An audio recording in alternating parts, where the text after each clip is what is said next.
Even though there are over 30 movies in the Marvel Cinematic Universe, there were a ton of movies that came out before and after the MCU started that were not connected to the universe. At least, they weren't connected at the time, and many of these movies had a toy line or at least a few toys to go with them. What's good, internet? Jake here, dumb as ever, and in today's video we will be covering the toy lines that I missed in my first pre-MCU toy video. If you haven't seen the first video, I covered the toys for Blade, X-Men, Hulk, Fantastic Four, and Ghost Rider. And in this video, I'm going to cover some of the movies with toys that I missed. Mostly X-Men sequels, but we do have some fun stuff like Daredevil as well. If you like this video, I highly recommend checking out the first one. The next video after this will be about the Raimi Spider-Man and the Amazing Spider-Man toy lines. So, if you're interested in completing the trilogy, please like and subscribe to appease the overlord of YouTube, Algae Rhythm.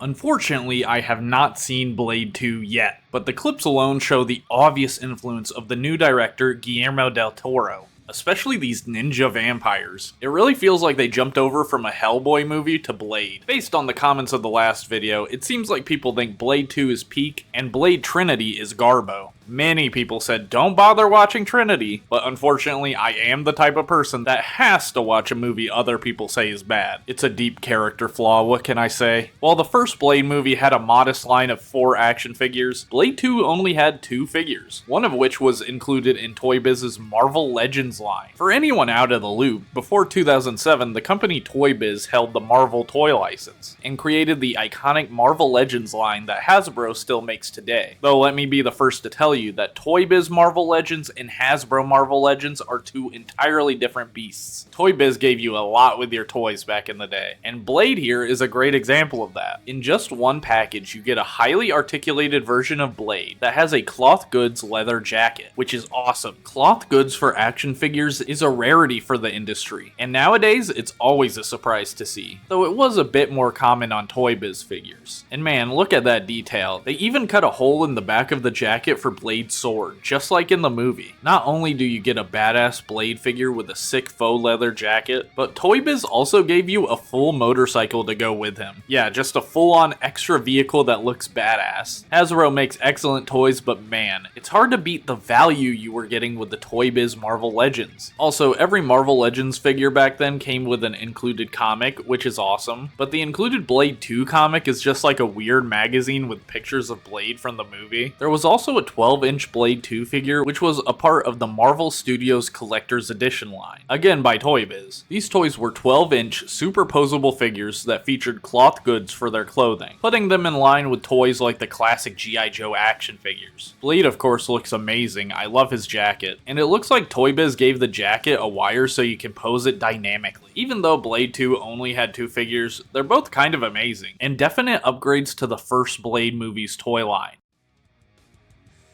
Daredevil, starring Ben Affleck, is an insanely fun movie to watch drunk with your homies. The movie is such a trip, especially when the Daredevil action really starts. While the movie is fun to watch, it's hard to say it's a good Daredevil movie, mainly because in one of the scenes, Matt Murdock loses a court case against a criminal, and then hunts the guy down and straight up murders him. Look, I'm not the biggest Daredevil head in the world, but isn't the fact that he believes in justice via the court system one of his biggest character traits? In the movie, he kills a bunch of people, but then decides not to kill the Kingpin, played by the late great Michael Clarke Duncan, as a way to prove he's better than the villains, which has to be one of the worst tropes from superhero movies, and is a trope the first Deadpool movie made fun of, which I thought was really funny. Of course, Bullseye is a fantastic villain, and if they got one thing right, it's how much of an insane hater Bullseye is. In the way of toys, we have another Toy Biz Marvel Legends figure, though this one is visibly worse than Blade in terms of posability. They didn't even give him shoulder hinges. It's really strange. The sculpting looks fine, but not great. I'm not sure what's up with this figure. It looks more like a knockoff version of a Marvel Legend toy to me. Though he did come with a stained glass church window display that you can mount on your wall, which is a really fun way to display your toys. Daredevil also got a 12-inch action figure in the Marvel Studios Collector's Edition line. This figure looks good for sure, and is more accurate than the Marvel Legends figure, but I think the jacket is a little too big on the figure, leading it to look a bit lumpy. I don't think it looks terrible, but Daredevil's costume is basically skin tight in the movie, so this version just looks a bit off. to me. Daredevil in the MCU has been thriving. I'm really glad they brought him back. In fact, the Netflix Daredevil show actually got 3 Marvel Legends based on it. Elektra, the Punisher, and of course Daredevil himself. I don't really remember Netflix Elektra to be honest, and her toy looks kind of plain. The Daredevil figure was awesome though. I really dig his original suit that had a lot more black in it. I really enjoyed when he popped up in She-Hulk as his first official MCU appearance, and I really need to watch Born Again because I've heard great things about it. Hasbro is putting out a new Marvel Legends Daredevil based on Born Again, and it looks just as good, if not better, than their first attempt. I'm begging for Daredevil to be in the next Spider-Man movie. They're so cool together, it would be amazing.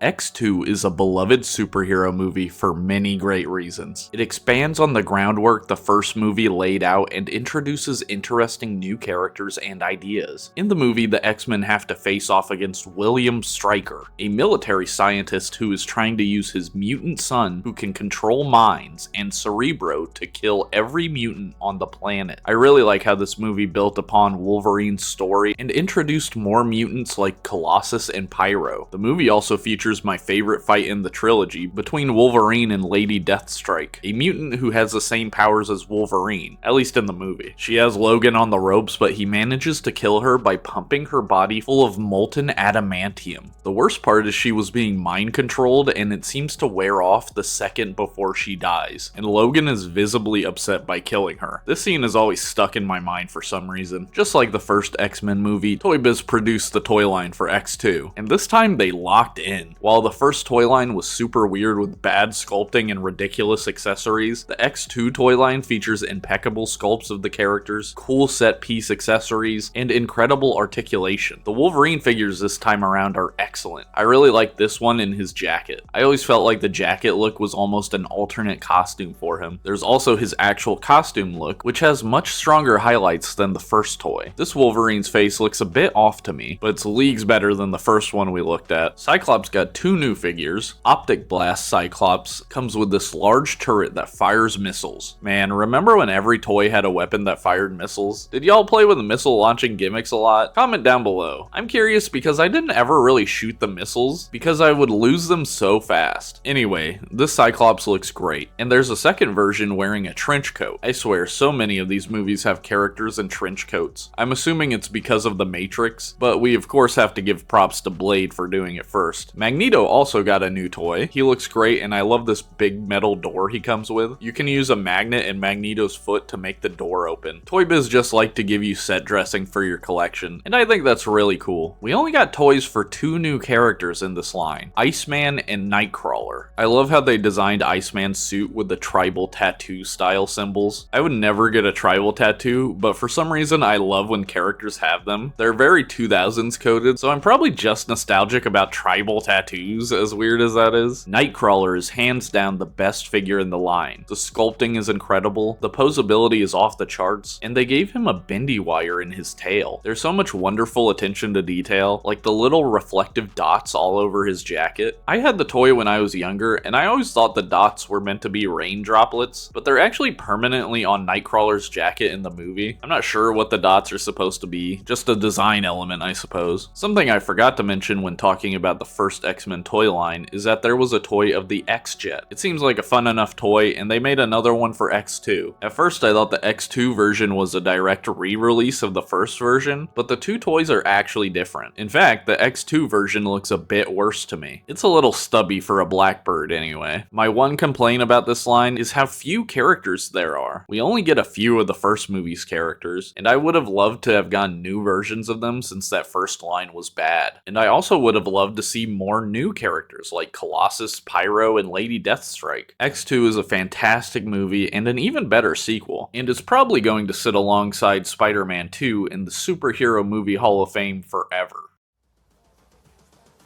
The Punisher is an interesting Marvel character to me, because it almost feels like he lives in a whole different world from other Marvel characters, even though his first appearance was in a Spider-Man comic book. This section is about the 2004 movie, but there was actually an earlier Punisher film that was released in 1989. This version of the Punisher is played by Dolph Lundgren, and while it doesn't seem to play super close to the comic book, it's kinda hard to mess up the Punisher in my opinion. He's a guy with a dead family that kills bad guys. It's a pretty simple story story to tell, though the Dolph Lundgren Punisher didn't have his iconic skull shirt. The 2004 movie is a childhood classic, though I only ever watched it on FX. Remember FX? FX has the movies? Maybe I'm just old. The Punisher is a fun movie because it's so simple, and Thomas Jane, the actor who plays Frank Castle, really brings a lot to the character, and I totally believe in his mission. And that makes sense as Thomas Jane got really into reading the Punisher comic books for the role, and actually became a fan of the character. The best scene in the movie has to be the fight with the Russian. I just love how long the fight goes on for, and it's a really funny fight as well. This Where's Waldo MFer destroying Frank's gun will never not be funny to me. Like Blade and Daredevil, the Punisher only got 2 toys in total from Toy Biz, one of which being a Marvel Legends figure. This figure comes with a bunch of weapons, and the Punisher has a cloth goods faux leather jacket. The jacket has little details that makes it stand out specifically as the Punisher's jacket, which is really nice. And I like that the figure comes with the Amazing Spider-Man 129, which features the Punisher's first appearance in Marvel Comics. There was also a Marvel Studios Collector's Edition figure, which is a 12-inch action figure with cloth goods. Like the other figures we've talked about, it looks great. In the MCU, we of course have Jon Bernthal as the Punisher now, and man, what a great version of Frank Castle. I really loved his story arc in the first half of Daredevil Season 2, and I'm glad he's back in Born Again. This version of Punisher actually did get a toy in Hasbro's Marvel Legends line, and he was awesome back then, though the face sculpt is a little loose, but luckily they recently announced a new figure of the Punisher based on Daredevil Born Again. This figure's face sculpt is pretty much perfect thanks to modern day face scanning tech, and I love the faded look of the skull on his chest.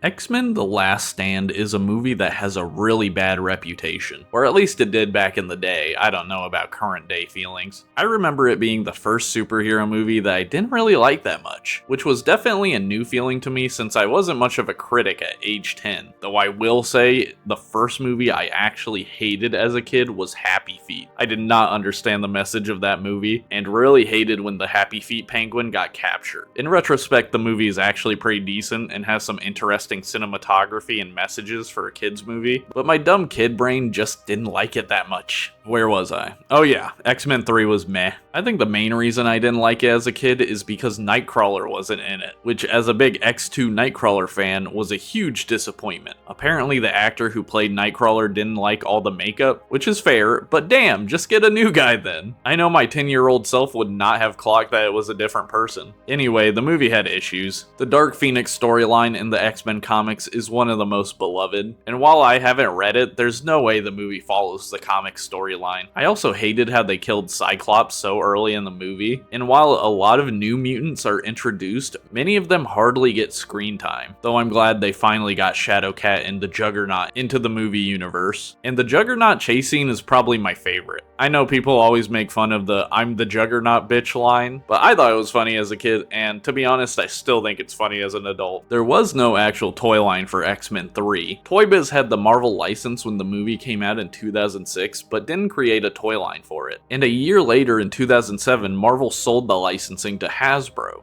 Obviously, without a movie in the theaters to promote it, Hasbro wasn't going to make an X3 toy line. So instead, they slipped different X3 characters into their Marvel Legends line, starting with X3 Beast in the Annihilus Build-A-Figure series. I love this look for Beast, and the toy does him justice. Next was X3 Jean Grey and X3 Juggernaut in the Blob Build-A-Figure series. This Jean Grey looks fine. I don't love her look in the movie, but this toy does look accurate at least. Back in the day, the Marvel Legends line used to do secret variant versions of figures, so there is a version of X3 Jean Grey that looks like her evil Phoenix self. The Juggernaut looks awesome. I know his look in the movie is not everyone's cup of tea, but I think his look fits the universe he's in for the most part. Though in terms of movie Juggernauts, the Deadpool 2 version is easily the GOAT. X3 Colossus was a part of the Queen Brood Build-A-Figure series. He looks excellent, and the texture on his skin just looks fun to touch, and I love the big X on his chest. I think it's neat that Hasbro bothered to do any X3 figures at all, and I think they chose a pretty good character selection for the figures they did make. In retrospect, X-Men: The Last Stand probably isn't that bad of a movie, especially compared to some of the X-Men movies that came out later, but it was the first X-Men movie that let fans down, which unfortunately became a recurring theme in Fox's X-Men universe.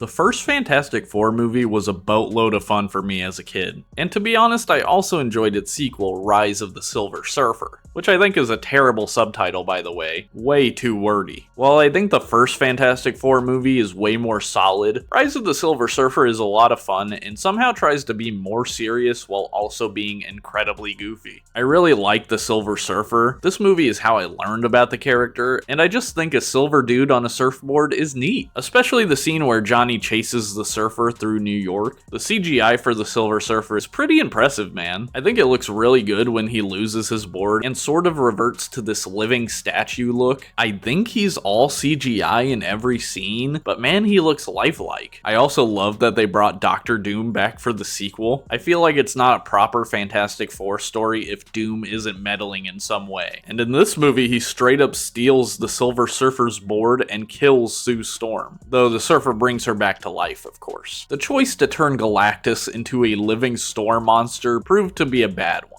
People still complain about this version of the character to this day, and yeah, I don't really like it either. And I think the way the movie was written is also kind of an issue. Galactus is hyped up for most of the movie, and then shows up in the last 10 minutes only to be immediately destroyed by the surfer, which is way worse than his appearance to me. They were obviously trying to tell the surfer's story, which I think is a good idea, but they prioritized the surfer over Galactus. We didn't really get anything from the character, not even a cool, foreboding voice when the storm arrived. I think the classic look they're going with in the new MCU movie is just the right choice. It may look a bit goofy, but comics are goofy, man. Learn to live a little. Unlike X-Men 3, Fantastic Four Rise of the Silver Surfer got a full-fledged toy line. These figures seem good to me. Battle Stretch Mr. Fantastic is a cool looking figure with long bendy arms that can look really dynamic. The Thing got a few figures. The Raging Thing seems to be the best one, though that blue pin in his arm stands out so much to me. Blast Off Human Torch has that classic translucent orange look, while Fire Blast Human Torch gives you normal Johnny with some flame effects pieces. The single carded version of Invisible Woman is fully visible, but Hasbro did make an invisible version for a 3-pack that also included the Thing and Johnny. Doctor Doom got 2 figures. Lightning Attack Doctor Doom resembles his look from the final act of the first movie, while Slash Attack Doctor Doom features his Roman armor look from the second movie. Strangely, this version of Doom has a dark purple chest, but in the movie his chest is all silver. The toy is probably based on concept art, but I kinda like the look of the toy better. The purple just pops and breaks up all the silver. Speaking of silver, we got 2 Silver Surfer toys. Though neither of their boards look that accurate, they look more like actual surfboards than the very simple silver board we see in the movie. There were also a couple figures based on the power shifting gimmick from the movie, where Johnny keeps switching powers with the others on accident, which is caused by exposure to the Silver Surfer's cosmic energy. Power shifting Human Torch has Thing arms and flame effects, and it's kinda lame looking. I don't like how he only has 2 powers, but power shifting Mr. Fantastic has a bendy Thing arm, flame effects, a bendy hammer arm, and an Invisible Woman shield, representing the whole team's powers, which is fun. And it almost feels like a reference to the Super Skrull from the comics. They also released a toy of the Fantasticar, which I thought was a really cool design as a kid. I love that it's Dodge branded. It literally makes no sense, but it's so funny to me, I don't even care. The toy is pretty much exactly what one could want. It is a vehicle that can fit all of the team and splits apart just like in the movie. This toy line is solid, and while I don't think it's as creative as the Toy Biz line for the first movie, I think it does a good job and gives you all the important characters in nicely posable forms.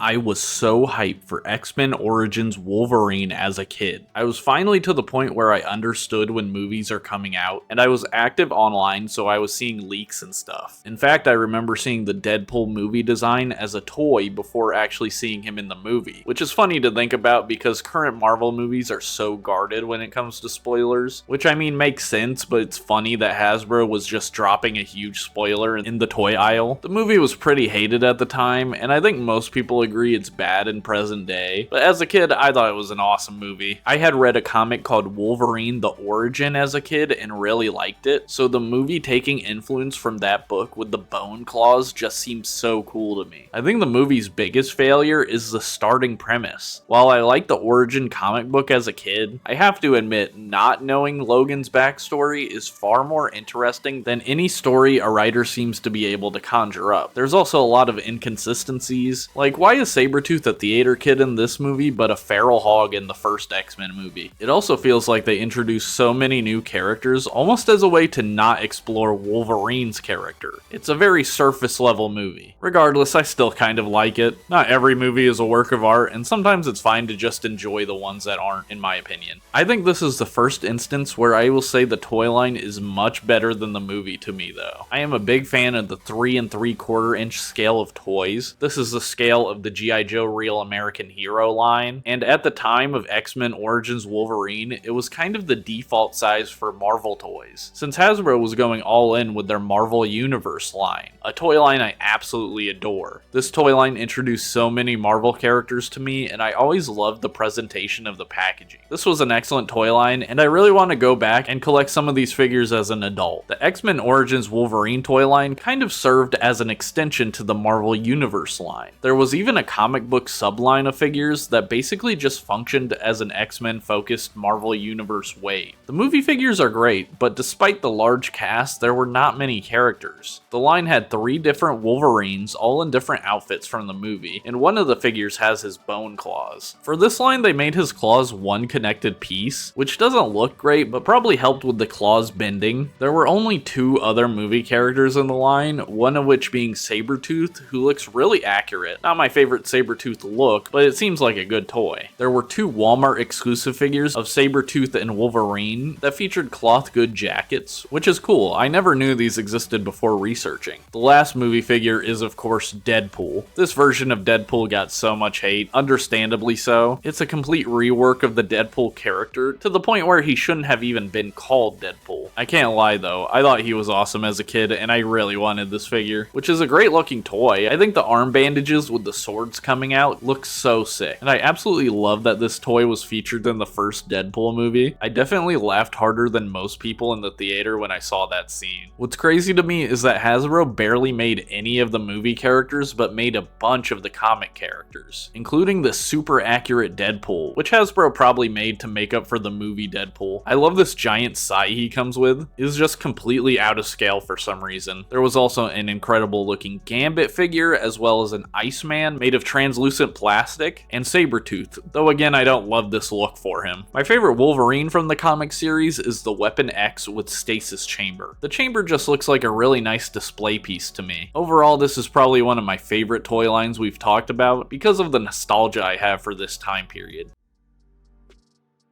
I wanted to cap this video off by talking about the legacy of the X-Men movies, because for the most part after X-Men Origins Wolverine, there were not any toy lines for any X-Men movies. The conspiracy theory about this is that Disney killed Fantastic Four and X-Men merch because they wanted the film licenses back, and didn't want to promote what they now considered competition with merch and comics. So we didn't get toys for the new X-Men trilogy that started with First Class, or toys for the rest of the Wolverine movies. And obviously we didn't get toys for the 2015 Fantastic Four movie, but that was probably for the best. As we all know, 20th Century Fox was sold to Disney in 2019, which finally restored the rights of the Fantastic Four and X-Men to Marvel Studios. And we've been seeing the X-Men slowly join the universe since, and will likely be a main part of the MCU after Avengers Secret War. Since Disney got the rights back, Hasbro has made a few Marvel Legends toys based on the X-Men and Deadpool movies. I'm not gonna list them all out because more than likely you know about them already, though I will highlight this amazing 2-pack that comes with Magneto and Xavier. What's awesome is they come with alternate heads, so you can either have the OG X-Men versions or the newer First Class trilogy versions of the characters. I would love to see more toys of the original X-Men movie characters, and to be honest, we will probably get those since a bunch of the X-Men have been cast in Avengers Doomsday. But I would love to see some X-Men First Class and the Wolverine figures. Just movies that were completely neglected in terms of toys. Sheesh, this was a journey. Apologies if this video was hella unfocused. I just wanted to cover everything I missed in that first video, and I do feel like I did that here. I hope you liked it. Thanks for watching, and please consider liking and subscribing. And if you want to support my videos past that, I have a YouTube membership and Patreon. For $1 a month, you get access to my private Discord where we do monthly movie nights, and exclusive toy dive videos where I take a look at random toy lines that pique my interest. Alright y'all, thanks so much for watching again. I'll see you in the next one, which will be about the pre-MCU Spider-Man movies. Ciao.